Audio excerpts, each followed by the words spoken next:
My name is Ben Wells, and I'm getting married to Samantha McCullum. My name's Samantha McCullum. I'm marrying Benjamin Wells on November 3rd, 2018.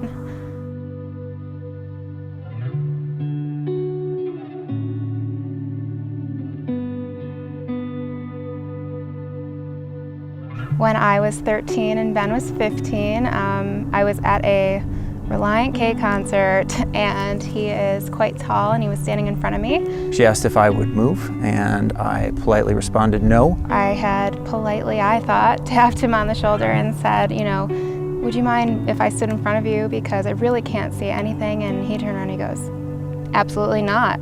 If I do that for everybody, then I'm going to be all the way back there and I'm not going to be able to see anything. So that's how we met. Thankfully, my friend that I was with thought her friend was cute, so we ended up having to spend the day together. We didn't like each other that much. And then the next year we were back at the same place and we ran into each other again. And we decided maybe we were meant to be friends. And stayed best friends.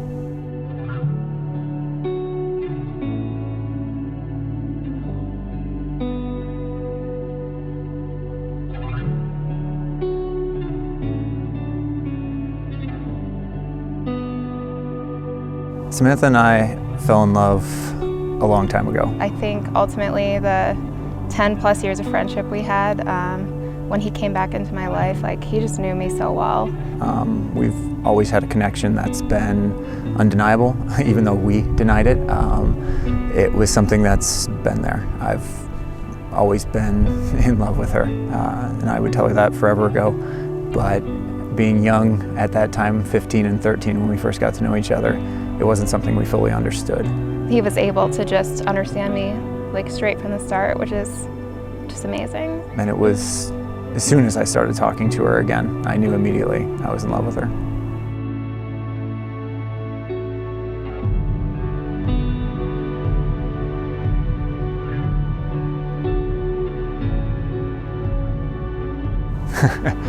The proposal was kind of a crazy story. I had just started a new job in September, and my boss had sent me out to Vegas for a trade show type of thing, and to see our warehouse in Vegas. And a couple of months later, she told me I needed to come back to Vegas for another work trip. So I decided to get her boss in on it and her work, and had her sent out here for a work trip.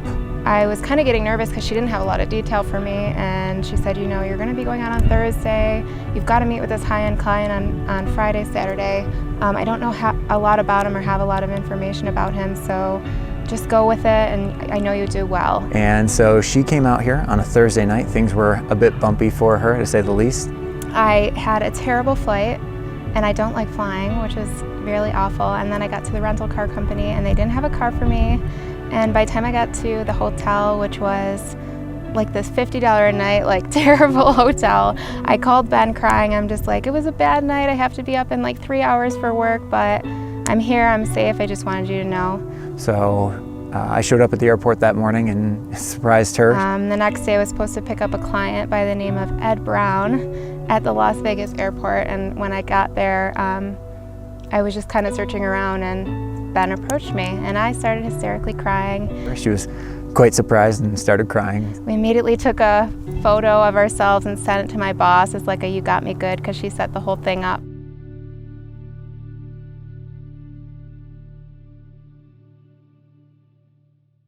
I was supposed to propose to her that Friday.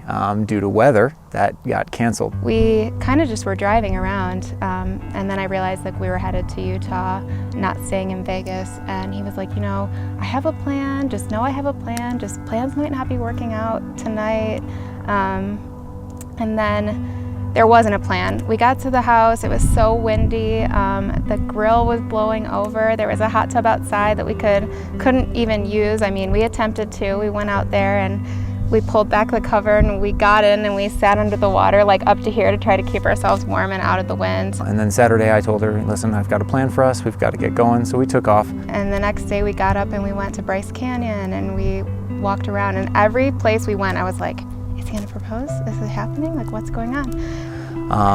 Went and saw Bryce Canyon, and then we drove out and I took her on a Jeep tour of the lowlands outside of Zion. at one point he looks at me and he's like, well, we gotta go. We've got some stuff we've gotta do, we gotta go. So I get in the car and he's looking at me and he's like, are you okay with wearing a harness? Are you okay with putting a helmet on today? If you need to wear a life jacket later, like, is that gonna bother you in the outfit you're in? And I'm like, oh my gosh, I'm more nervous than him at this point. I'm like, what the heck does he have planned? And as we were going around, helicopter landed, and she was quite surprised at that and started crying. I was really nervous, thinking that she was afraid of it because she gets a little nervous but loves the adventure, and I wanted to give her an adventure like no other. I start hysterically crying, and not out of fear, but out of like, oh my goodness, I can't believe you planned so much. So we took off and started flying, and it was amazing. Now I've never been in a helicopter before. We went for a 30-minute ride. It was amazing, just so amazing. And then we got back down, we got back in the Jeep, and he drove us up the ledge to the top of like a mesa. And we got out there, and Ben just kept insisting that he needed to go get something out of the car. And then as the sun was starting to go down, I proposed to her. He proposed. By proposed, I mean he didn't really say a whole lot. He didn't have any words, which for Ben is unusual. He's very eloquent typically. It's probably one of the reasons I fell in love with him. The moment I went to propose to her, I actually broke down crying and blubbered the majority of the time. Barely got out her name to ask her to marry her, to marry me, excuse me. But she said absolutely and yes. He tried to say like, will you start this life with me on an adventure or something? And he was standing and holding my shoulders, like gripping me, and I was like, are you proposing? I wasn't sure if that was his proposal, and he's like, no, I'm not, like, I'm just talking, I'm sorry, I don't have any words. And he eventually started down on one knee and tried to get some words out. I think he might have said my name, but I truly don't remember. And then he just asked me, like, would I marry him? And I just remember saying absolutely over and over, so.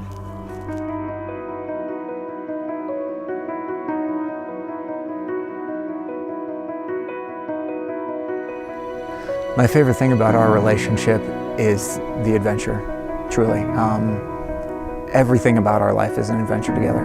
And when I was trying to propose to her, I accidentally asked that question first and was a little awkward about it, but I said, will you spend this life adventuring with me? She loves to travel more than I do and has pushed me into it, and I love her for that. She's constantly challenging me in every way to not only be a better person, but to experience everything this life has. And I can't do without that. I need that in my life, and I love her for that.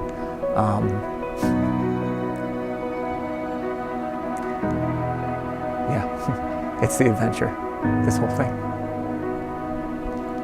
As I think like the openness that we have with each other, we know so much about each other that we can just share anything with each other. And there's just that common understanding, like that there isn't too much, like there isn't something you need to hide ever, and there's never gonna be something that I don't love you for. And even the tough things, I'll love you through them, so tell me them, you know? So I think that's my favorite thing about our relationship.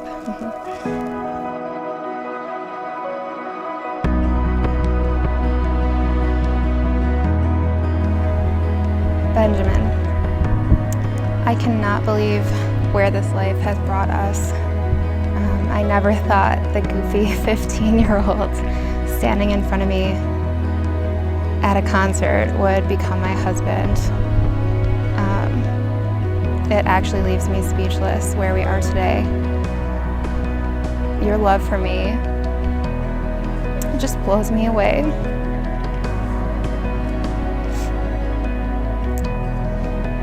I hope you know that I love you so incredibly much that love doesn't even begin to explain it, and that the rest of this life, like, I'm so excited to share it with you.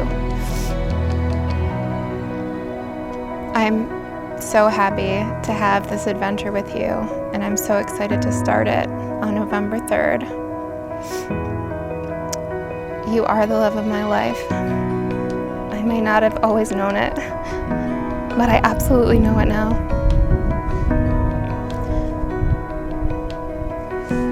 Thank you for bringing me the deepest love I think I could ever experience. I love you. Samantha Joy McCollum, I love you. I've always loved you. You've been my best friend. You're my fiance right now. And soon you're going to be my wife. I can't imagine a more perfect person to spend every day with. To be able to wake up with you, fall asleep with you, see you every day, talk to you every day, love you every day. You've given me so much life. You've given me so much enjoyment.